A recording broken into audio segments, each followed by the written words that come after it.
This is Lesson 9. Throughout this chapter, you'll learn a number of different techniques for controlling the timeline. This includes using actions such as stop, go to and play, and go to and stop. You'll also learn how to apply these in a number of different ways: by hand, using the new code snippets panel, or using the script assist mode from the actions panel. Regardless of which technique you use, one thing you're definitely going to want to do is extend that control to multiple timelines. This means the ability to control other movie clip timelines that may be present on the stage. To do this, you're going to need to become familiar with the concept of instance names. It's a simple but key concept in learning how to control other things throughout your movie. To get started, let's go ahead and open up the fl09_video.fla lesson file and take a look. If we take a look at this animation, we can go ahead and press enter or return, and you'll see this is actually based on the chapter lesson file. And here we have a basic and pretty funny animation, actually, of a bird bouncing along and eventually landing on this cat's head. Now, to really see what's going on in this movie and to see additional animation in the form of movie clips, we're going to actually need to test this movie in the Flash player. To do that, let's go ahead and choose Control and choose Test Movie. From here, we can choose in a number of different ways, and in this particular case, yes, we do want to test in Flash Professional, and let's go ahead and select the Test option. Now, what we'll see that's kind of interesting here is, in addition to the animation on the main timeline of the bird moving along, the cat itself has two eyes that are blinking periodically throughout the movie. These are actually two different movie clips, which we're going to have to control later on. So first, we're going to apply a stop action to keep the movie from looping. Then we're going to exert that same control over the two eyes, or the two movie clips featured on the cat. Let's go ahead and close the Flash player in the preview and return back to Flash Professional. As mentioned, there's a number of techniques for applying actions throughout a movie. We can use the Actions panel, either in Script Assist mode or just by typing directly into the Actions panel, or we can use the Code Snippets panel, which is new in Flash CS5. In this case, we're going to go ahead and focus on the concept of instance names, which means we're going to use the Actions panel and just manually type in the actions we need. So the first step is, let's go ahead and open up the Actions panel by choosing Window, Actions. Now, to make sure your actions panel appears the same as the one shown here, what we're going to do is we're going to go ahead and extend the actions toolbox on the left. But in order to open up a little bit more typing space, what you may want to do is actually use this small button to collapse the actions toolbox, and this will open up some more typing space. So in this case, we're going to recommend that you do exactly that. Locate the button on the divider between the actions toolbox on the left and the script window on the right, and click that button to collapse the actions toolbox. So you should just be looking at the script window where you can freely type. You also want to make sure that Script Assist mode is not on. In this particular case, we're showing this with Script Assist mode off, but in the upper right hand corner, you'll see that we actually have the Script Assist icon here. If you click that, it extends the top of the panel. And if this is what your panel looks like now, we actually don't want that. So go ahead and click that icon to recollapse it so you can freely type in the script window. Now, the first thing we need to do is stop this animation from looping. To do that, we're going to have to stop the movie at the end of the timeline. So what we're going to do here is move the actions panel out of the way just by dragging it up a little bit. And we're going to go down to our timeline, and we're going to see that we actually have 42 frames that makes up the entire timeline. And we have a dedicated layer called Actions, which is where we're going to place all of our action script throughout the movie. Now, actions are like any other graphic object. In order to place an action, or a piece of action script rather, on a specific point of the timeline, you have to create a keyframe to place it in. So that's exactly what we're going to do here at the very end of the actions layer on frame 42. Go ahead and click on frame 42 to highlight it, and right-click or control-click, and from the contextual menu that appears, go ahead and choose Insert Keyframe. You can also use the F6 shortcut key to do this exact same thing. Once you have a keyframe created, let's go ahead and return back to the Actions panel. Now, just to make sure that you're going to be assigning or placing the action on the right frame, let's go ahead and look at this tab at the bottom of the script window. It should read Actions, which notes what layer we're currently working on, followed by a colon and the number 42. This indicates the current frame or keyframe that we're about to add actions to. So you want to make sure that this is what reads here. If not, make sure you go ahead and reselect the keyframe that you just created on frame 42. Now let's go ahead and click inside the script window, and we're going to make sure that we stop this timeline at this specific point, and we're going to use one of the most basic actions, which is the stop action, which is basically the word stop, all lowercase. Let's go ahead and type that. And let's immediately follow that by a set of parentheses, no spaces there, and a semicolon. Now, in ActionScript, just a reminder, it's very important that when you're freely typing ActionScript or modifying any scripts created by the Code Snippets panel, that you're conscious of case and spelling. ActionScript is case sensitive, and obviously if you misspell something, it's not going to work the way you expect it to. Here, we see that the word stop turned blue, which is a good sign. That means we typed it correctly and cased it correctly. The empty parentheses that immediately follow it are mandatory, and the semicolon is basically just a way of saying this is the end of this statement. Think of it as the period at the end of a sentence.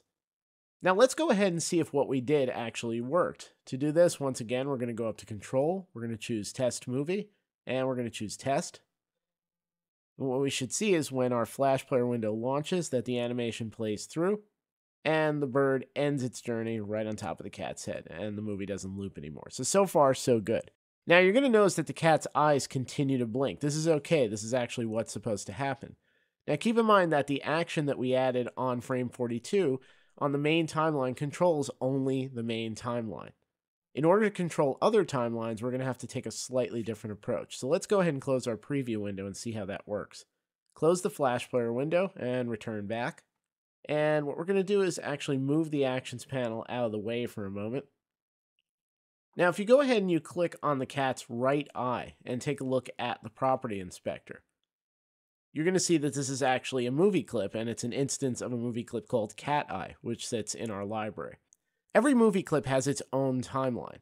So in order to control a specific movie clip timeline, the first thing we have to do is target that specific instance of that movie clip on the stage. Let's go ahead and let's select the cat's left eye by clicking once.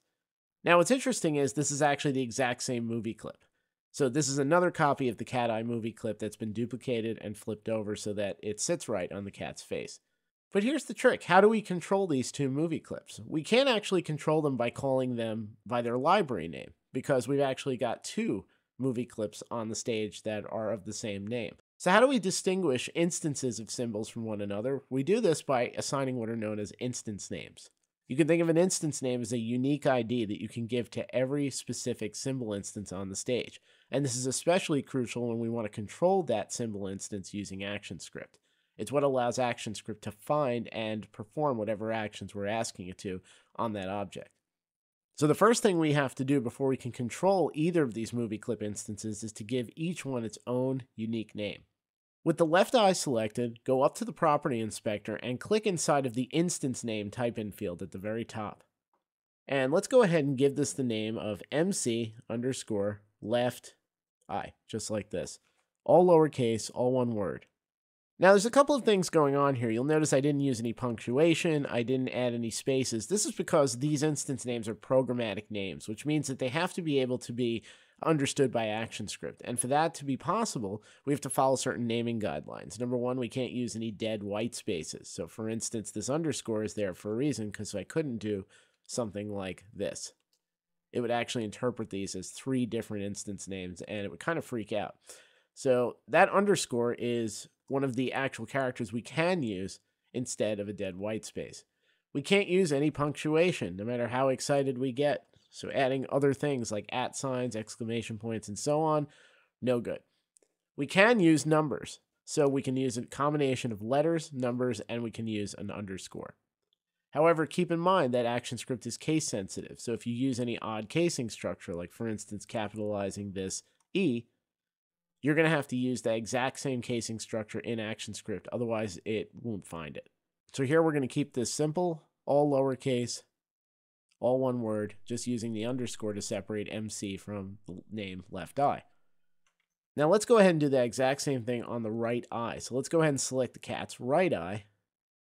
And let's click inside the instance name field and give this a unique name of MC underscore right eye. Now again, we use the same type of naming convention, which makes sense. We followed all of the rules, so this should be a valid instance name. Now keep in mind that even though we're looking at two copies of the exact same symbol from your library, giving each one a unique instance name makes it so that we can control each one individually in ActionScript, and it distinguishes them from one another. Now that we've given them instance names, we're ready to control their timelines as well, and our goal here is to actually stop the eyes at the same time that we stop the overall main timeline and the overall movie. So once again, let's go down to our timeline and let's click on keyframe 42 of the actions layer, and we should still have that one stop action sitting there. Now in this case, we just used the stop action without targeting any specific timeline. When we just type the word stop like this on this particular timeline, ActionScript assumes that we're talking about the current timeline, which in this case is the main timeline. In some cases, you may also see this type of command, which is this.stop, which tells ActionScript to also refer to the current timeline. But the idea is the same.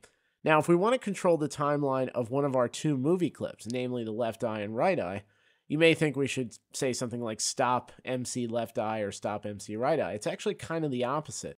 What we do is we precede the command or the action by the instance name of the movie clip or object we're trying to target. In this case, what I'm going to do is to stop the left eye, I'm going to type in the name, or instance name rather, of the left eye movie clip, which is MC underscore left eye, followed by a dot, and then the exact same action that we used right above it, which is stop. So here we're not just applying a stop action to any old timeline. We're telling ActionScript specifically to look for a movie clip instance called MC underscore left eye, and in turn, to stop it. Let's go ahead and see what happens if we test our movie now. Once again, go up to the control menu, choose Test Movie, Test.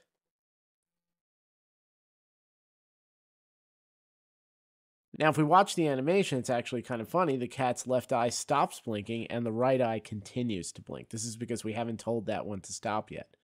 But so far, we've made progress because we've actually stopped two timelines, the main timeline and the one contained within the left eye movie clip.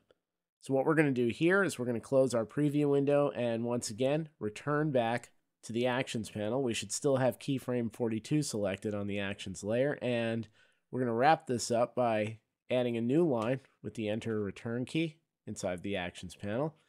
And now we're going to type the name of the right eye movie clip, or the instance name rather, which is MC underscore right eye. And just like we did in the line above, we're going to type a dot followed by the action, which is stop. So the exact same approach we took with the left eye, we're taking with the right eye, except targeting it by its unique instance name, which in this case is MC underscore right eye. So once again, to control another movie clip or another timeline, we need to first assign that an instance name so ActionScript can locate it and identify it. The next thing we do is we follow that instance name with a dot and whatever action it is that we want to apply, in this case, stop. So now in this 3-line block of ActionScript, we're stopping the main timeline as shown here. We're stopping the timeline of MC underscore left eye and now MC underscore right eye. So let's take one last look at our movie, and what we should see is that everything that we expect to stop does stop by going to Control, Test Movie, Test, and we'll see now that the cat no longer blinks when the animation reaches the end. Now you'll notice the bird continues to twitch as you see there, but of course the bird itself has its own timeline, it's its own movie clip. So you could apply this exact same approach just by assigning the bird an instance name and then stopping its timeline as well. But here you can see the importance of instance names, and these are especially important when you're working with a number of different movie clips inside of a single movie. Because chances are, as your movies become more complex, it's not just about controlling the main timeline, but other timelines as well.